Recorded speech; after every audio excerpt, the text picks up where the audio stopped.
नमस्कार, मैं अरुण इलेक्ट्रॉनिक्स से। और ये आज का वीडियो है दोस्तों, स्टूडियो मास्टर का एम्पलीफायर है 4000 वाट डीजे सीरीज़ का, डीजे 4000। इसमें दोस्तों जो प्रॉब्लम है, पार्टी का कहना है कि ये कुछ देर बजता है, बजते बजते पीक पॉइंट पर जाने से पहले ये मशीन प्रोटेक्ट लाइट जल करके, ये दोनों प्रोटेक्ट जल के बंद हो जाता है।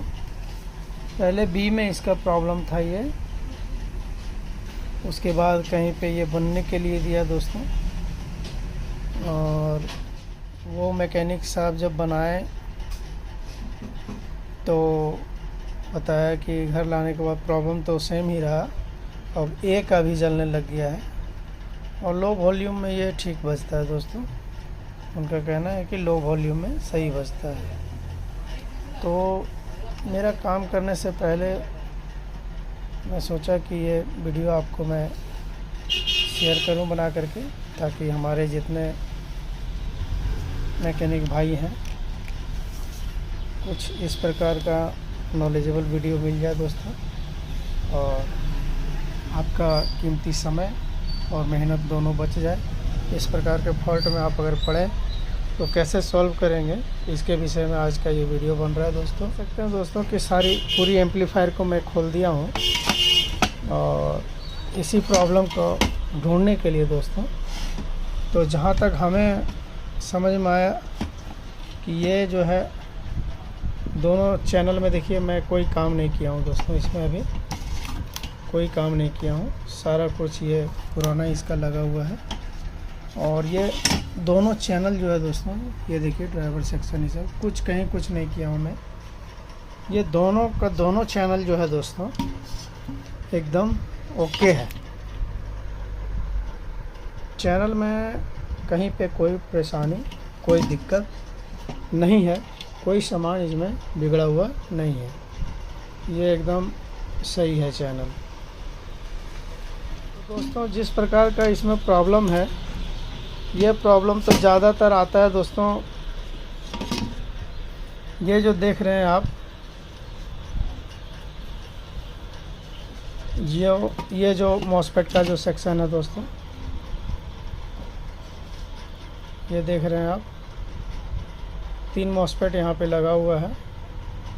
IRF 9540, ये P चैनल का मॉसफेट है दोस्तों, और ये है IRF 640N, ये N चैनल का मॉसफेट है दोस्तों। तो देखिए ये मॉसफेट जब ख़राब होता है दोस्तों, और आपका जो है बूस्ट वोल्टेज अगर इस पर नहीं जाता है तो ये प्रॉब्लम आता है। लेकिन ये ठीक रहने के बाद भी इसमें जो है इस प्रकार का दिक्कत है। इसमें जो है, इसमें भी यही ठीक है एकदम, बी चैनल में भी, चैनल 2 में भी सारा कुछ ओके है दोस्तों। तो हमारा तो दिक्कत ये चैनल से नहीं है। अगर आपका चैनल में ये सेक्शन काम नहीं करता है दोस्तों, तब वो प्रॉब्लम आता है कि आपका लो वॉल्यूम में ठीक चल रहा है, और जैसे ही आप वॉल्यूम थोड़ा तेज़ करेंगे तो एम्पलीफायर प्रोटेक्शन मोड में जा कर के बंद हो जाएगा, क्लिपिंग लाइट ज़्यादा जलने लगेगी तो ये बंद हो जाएगी। तो ये इस सेक्शन का काम है। अगर इस सेक्शन को आप हटा भी देते हैं फिर भी एम्पलीफायर चलेगी, लेकिन लो वोल्टेज पर ही चलेगी, माइनस प्लस लो वोल्टेज में ही चलेगी।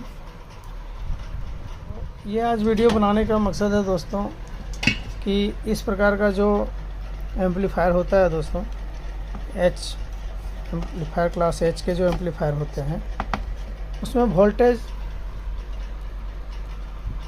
दोस्तों किसी में 2 स्टेप में होता है, किसी में 3 स्टेप में होता है। लेकिन इस एम्पलीफायर में जो है दोस्तों, ये जो है ये 2 स्टेप में ही बनाया गया है एम्पलीफायर को। तो इस प्रकार का प्रॉब्लम जो है दोस्तों, या तो आपको चैनल से आ सकता है और नहीं तो फिर पावर सप्लाई से आ सकता है। और जिनके पास ये बनने दिए थे उनका कहना है कि वो 3500 रुपया मेरे से ले भी लिए और ये ठीक भी नहीं हुआ दोस्तों। तो देखिए, दुकान खोलने से नहीं होती है, काम करने से होती है दोस्तों। आपको सबसे पहले फॉल्ट को अच्छे से समझना पड़ेगा। तो जब हमारे चैनल में प्रॉब्लम नहीं है दोस्तों, तो हमें पावर सप्लाई देखनी पड़ेगी। और पावर सप्लाई को मैं खोला हूँ दोस्तों, और ये देखिए इसका जो है, ये जो आप देख सकते हैं इसमें 2 रेक्टिफायर डाला गया है दोस्तों। ये 2 रेक्टिफायर हैं। तो एक से ग्राउंड है और एक से लो माइनस प्लस है और एक से हाई माइनस प्लस है दोस्तों। ये 2 स्टेप में है, 2 स्टेप में। तो एक सिंगल कंडेंसर जो है ये लगा हुआ है लो वोल्टेज पे, और हाई वोल्टेज पे लगा हुआ है दोस्तों 2 कैपेसिटर। आप ये ट्रैक यहाँ पे देख सकते हैं ये।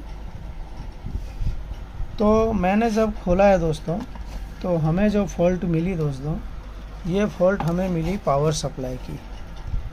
और ये किस प्रकार से मिला है दोस्तों, मैं अभी आपको इसमें पावर दे करके और मल्टीमीटर से मैं आपको मेज़र करके दिखाता हूँ दोस्तों। और अगर पावर सेक्शन में फॉल्ट होगा दोस्तों, और एक साइड में आपका वोल्टेज जाएगा, एक साइड में वोल्टेज नहीं जाएगी, तो इस प्रकार का प्रॉब्लम आपका खड़ा हो जाएगा। चलिए इसे ठीक करते हैं। तो दोस्तों, मैं इसे सीरीज़ में ये पावर दे दिया हूँ दोस्तों। अभी ये दोनों प्रोटेक्ट जल के अभी छोड़ा हुआ है दोस्तों।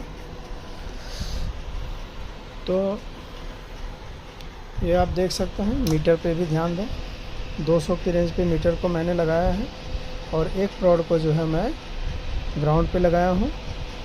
और ये लो प्लस वोल्टेज है दोस्तों, 81 वोल्ट। और इधर जो है प्लस वोल्टेज है 135 वोल्ट। दूसरी साइड भी हमारी सेम आनी चाहिए दोस्तों।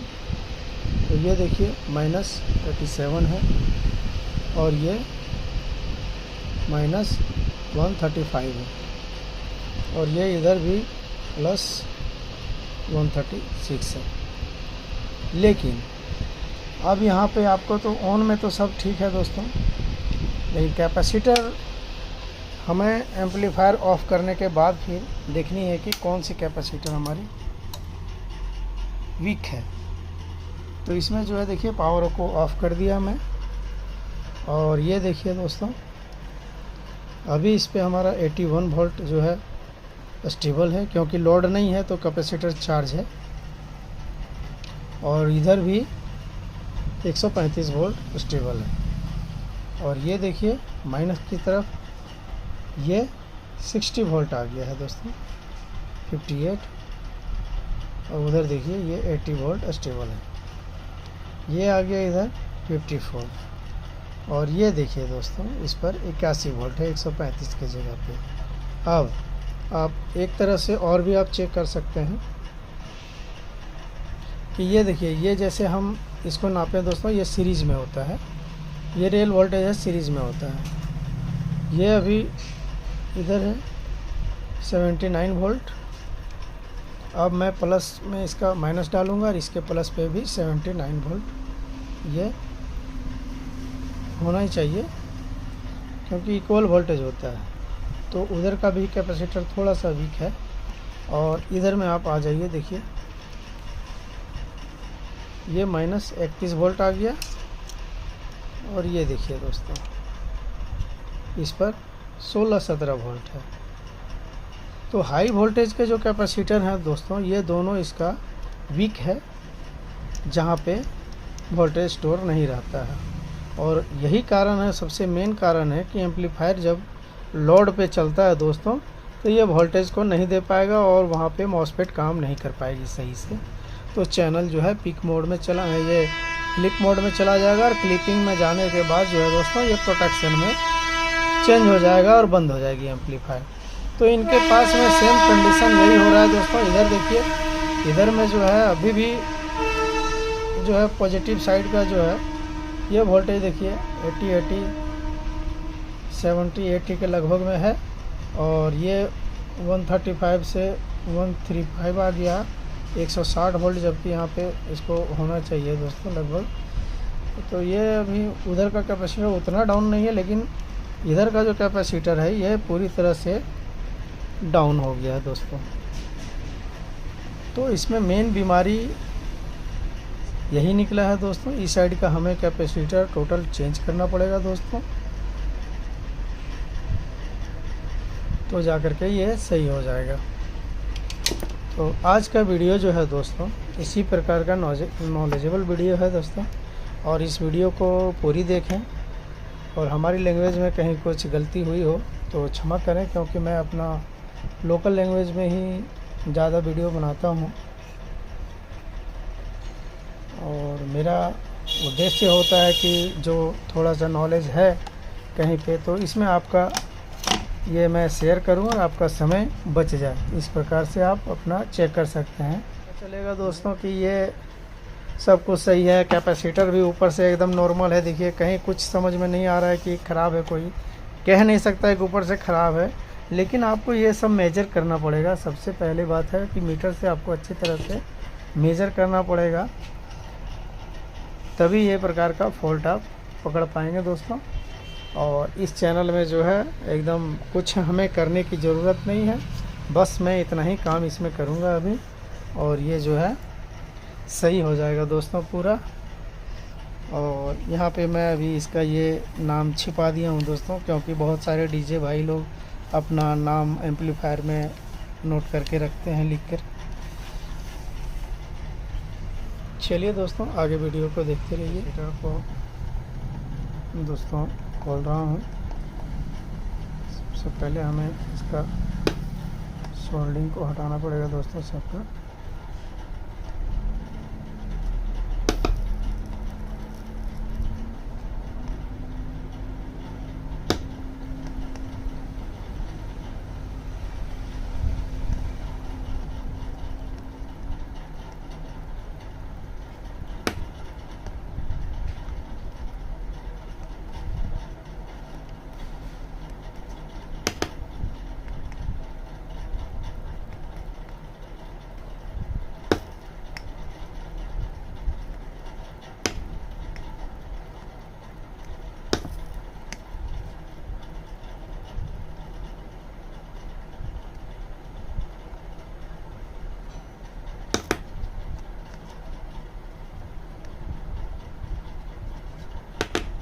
इन सारे कामों में बहुत मेहनत लगती है दोस्तों, और समय भी काफ़ी लग जाता है।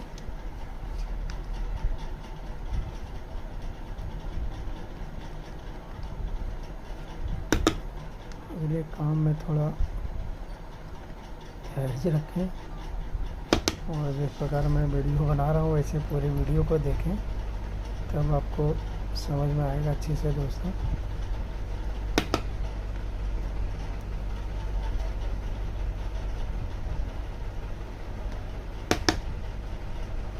इसका जो एक्स्ट्रा सोल्डर है मैं पहले हटा लेता हूँ, फिर इसे डिसोल्डर वायर या डिसोल्डर पंप से क्लियर करेंगे दोस्तों।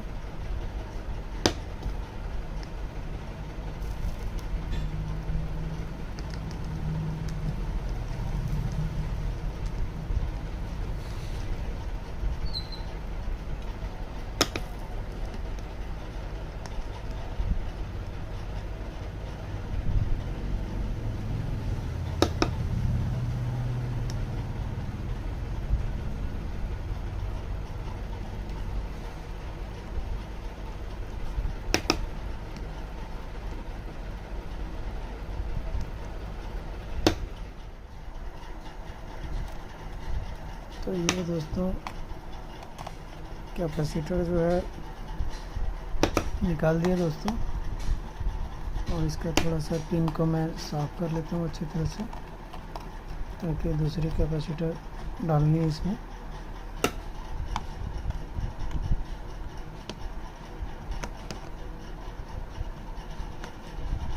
और इस बोर्ड में काम करने से पहले दोस्तों एक चीज़ का ध्यान रखें कि इसमें आपका पावर ऑन करने के बाद कैपेसिटर बहुत देर तक चार्ज रहता है दोस्तों, इसलिए शॉक लगने का ख़तरा बढ़ जाता है, क्योंकि इसमें डिस्चार्ज रेजिस्टेंस नहीं लगे हैं, कहीं पर नहीं है। बाकी एम्पलीफायर के पावर सप्लाई में जो होता है 4K7 का 2 वाट का माइनस प्लस पे रेजिस्टेंस लगा होता है, जो कि धीरे धीरे डिस्चार्ज हो जाता है, लेकिन इसमें आपका चार्ज रहेगा, डिस्चार्ज नहीं होगा। इसलिए काम करने से पहले उसे सीरीज बल्ब या किसी चीज़ से आप डिस्चार्ज कर लें। तो ये लिया, इसमें 10,080 वोल्ट का कैपेसिटर लगा हुआ है दोस्तों, 10,080 वोल्ट का सेम। मैं अभी 10,080 वोल्ट का मैं डालता हूँ इसमें दोस्तों। तो डालने के बाद मैं फिर वोल्टेज को चेक करूँगा कि वो क्या दिखाता है।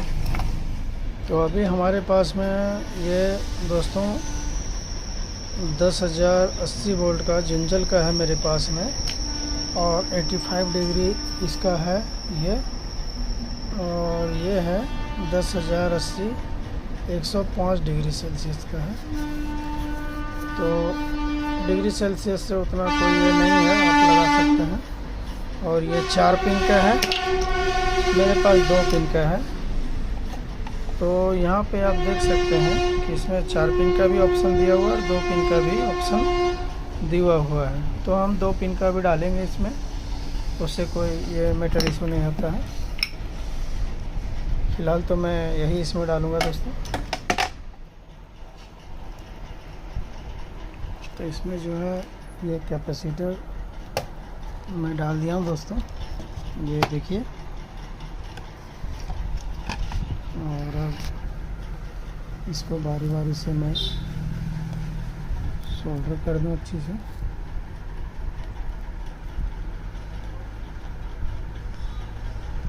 एक हाथ से वीडियो बनाना, एक हाथ से काम करना थोड़ी सी दिक्कत हो जाती है दोस्तों।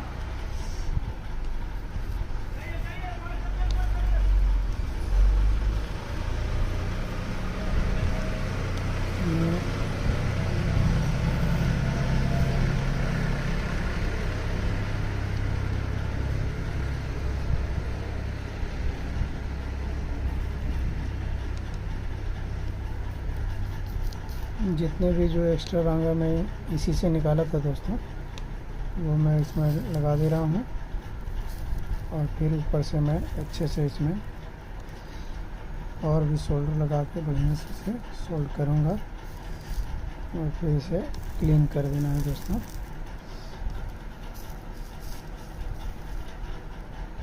तो ये इससे जो निकाला हुआ सोल्डर था उसी को मैं इसमें यूज़ किया हूँ दोस्तों।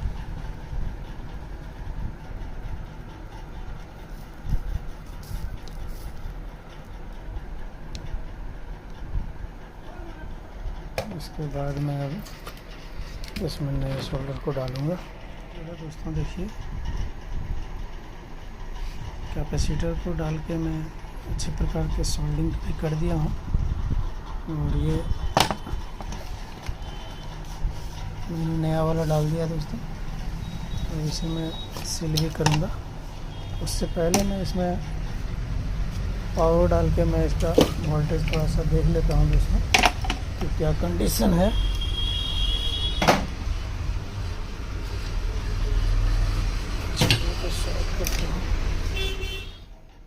दोस्तों ये देख सकते हैं सब अच्छी तरह से लग चुका है दोस्तों। और अब मैं इसमें पावर देता हूँ दोस्तों। ये पावर दे दिए, ये पावर आया।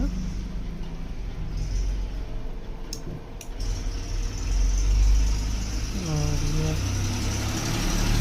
फिर मल्टीमीटर को 200 के रेंज पे लगाएंगे दोस्तों। ये आप ध्यान दें थोड़ा मल्टीमीटर पर। और ये मैं इसे ग्राउंड पे लगाया, और इधर का वोल्टेज जो है दोस्तों ये माइनस तरफ का जो है वोल्टेज दोस्तों, ये ये देखिए -82 नया कैपेसिटर इधर डाला हूँ मैं, नए कैपेसिटर की ओर 82 वोल्टेज दे रहा है 82, और ये पुराने वाले में प्लस में है दोस्तों, इसमें 77 है, और इसका ये हाई वोल्टेज 126 है इधर माइनस में, ये 126 है प्लस में। अब इसका पावर को ऑफ करते हैं दोस्तों। ये देखिए ये पंखा इधर में चल रहा है, इसका पंखा भी मैं कनेक्शन नहीं दिया हूँ, यहाँ पे थोड़ी सी दूरी है तो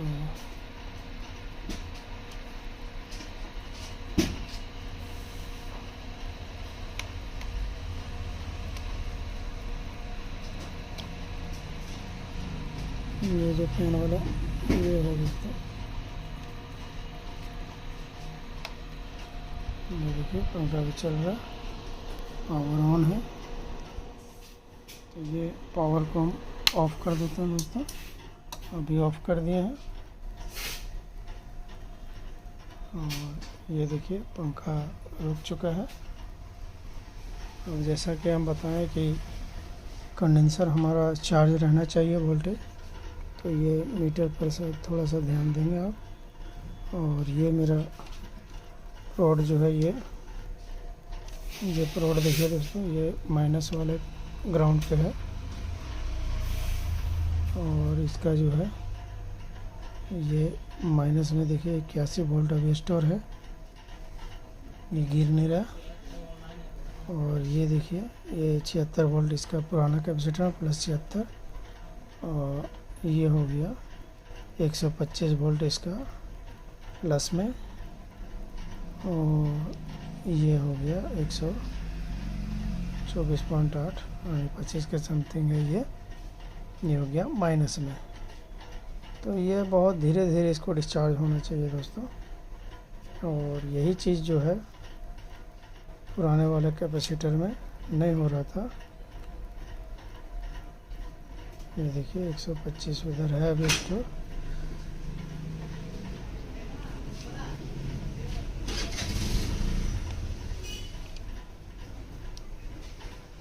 इधर में भी स्टोर है दोस्तों। लो वोल्टेज 81 वोल्ट स्टेबल है इसका भी।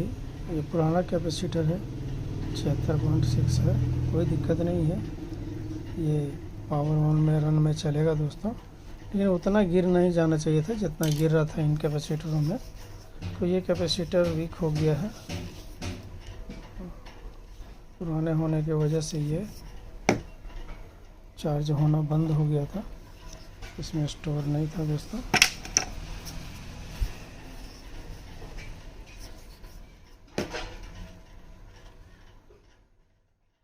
अब इसे मैं एक बार फिर डिस्चार्ज करूंगा दोस्तों, ये 100 वाट के बल्ब से माइनस प्लस ये दे करके। इस पर आपको थोड़ा सा यही है, वीडियो सतर्क होकर बनाएं दोस्तों, काम करें इस चैनल में सतर्क होकर। ये देखिए ये काफ़ी समय तक ये चार्ज रहता है कंडेंसर।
ये जो है पूरी तरह से अब मैं इसे फिट कर दिया हूँ दोस्तों। और इसका एक ये पंखा का जैक भी ख़राब था 2 पिन वाला, तो इसको भी चेंज कर दिए दोस्तों। और ये सब बढ़िया से लग गया है। अब इसमें हम पावर देते हैं।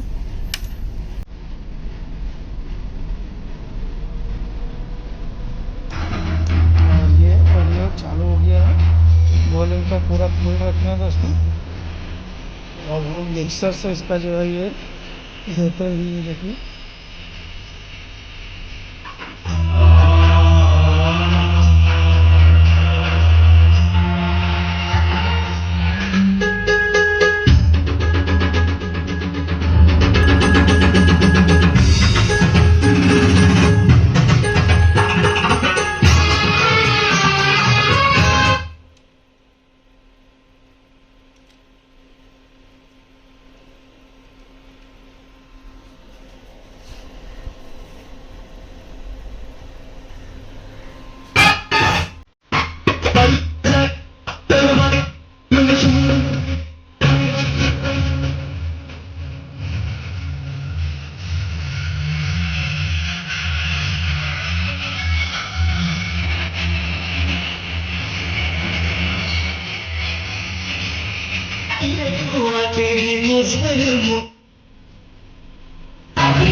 तो दोस्तों ये एम्पलीफायर अब पूरी तरह से ओके हो गई है दोस्तों, कहीं कोई प्रॉब्लम नहीं है। धन्यवाद। इसी प्रकार वीडियो को देखें, अधिक से अधिक लाइक करें, शेयर करें, सब्सक्राइब करें दोस्तों। और मैं इस तरह से वीडियो आपके लिए लाता रहूँगा। धन्यवाद।